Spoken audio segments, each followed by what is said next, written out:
কোন সময় মায়ের থেকে স্ত্রীকে প্রাধান্য দেওয়া উচিত? প্রিয় ভাই ও বোনেরা, এই বিষয়টা আমাদের জেনে রাখতে হবে। মায়ের থেকে স্ত্রীকে প্রাধান্য দিব, প্রায়োরিটি দিচ্ছি আমার স্ত্রীকে, মাকে বাদ দিয়ে।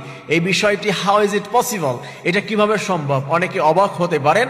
যেইখানে কোরআন বলে দিয়েছে, সুন্নাহ জানিয়ে দিয়েছে, মা বাবার খেদমত না করলে তাদের যদি ফালা তাকুল্লাহুমা উফ, যদি উফ শব্দ বলাও তাহলে তুমি জাহান্নামে চলে যাবে। ওয়াকুল্লাহুমা কওলান কারীমা, তাদের সঙ্গে তুমি সুন্দর ভাষায়, সাবলীল ভাষায়, সম্মানের ভাষায়, স্নেহের ভাষায় তাদের সঙ্গে তুমি কথা বলো।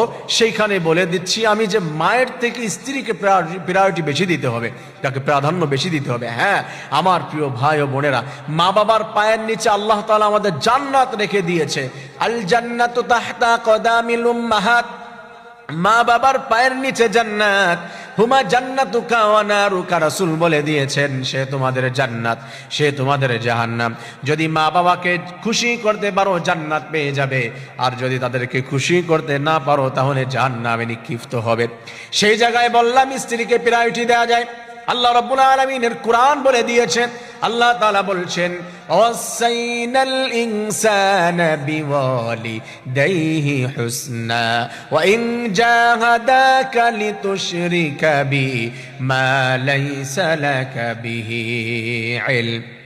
মা বাবা খিদমত করতে হবে, ইহসান করতে হবে, কিন্তু ওয়া ইন জাহাদাকা লিতুশরিকা বি মা লাইসা লাকা বিহি ইলম, যদি তোমার মা তোমার বাবা এমন কোন বিষয় তোমাকে ফোর্স করতেছে যে বিষয় প্রতি তাদের জ্ঞান নাই, তাদের এই বিষয়ে এলেম নাই, যেই শিরকের দিকে মা বাবা যদি অপরাধের দিকে ডাকতে থাকে, আর স্ত্রী যদি আপনাকে জান্নাতের দিকে ডাকতে থাকে, আপনার স্ত্রী বলে যে না তুমি এই কাজ করতে পারবে না, মা বাবা আপনাকে কোনো কাজ করতে বাধা দিচ্ছে, মা বাবা আপনাকে বলছে তুই তোর স্ত্রীকে ডিভোর্স দিয়ে দাও, মেয়েকে ভালো লাগে না, কিন্তু আপনার মেয়েকে ভালো লাগে, ওই মেয়েটা আপনার জান্নাতে যাওয়ার কারণ হয়ে দাঁড়াতে পারে।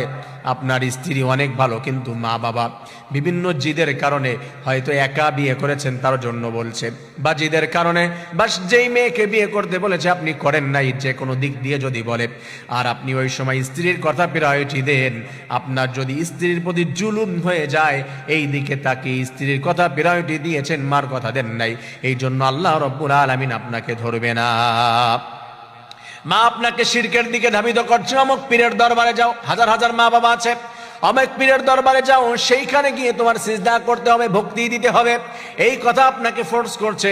আপনার স্ত্রী বলছে না তুমি এই কাজ করতে পারবে না, তুমি তো মুসলমান, তোমার এই কাজ করা যাবে না। এই ক্ষেত্রে আপনি মায়ের কথা বাদ দিয়ে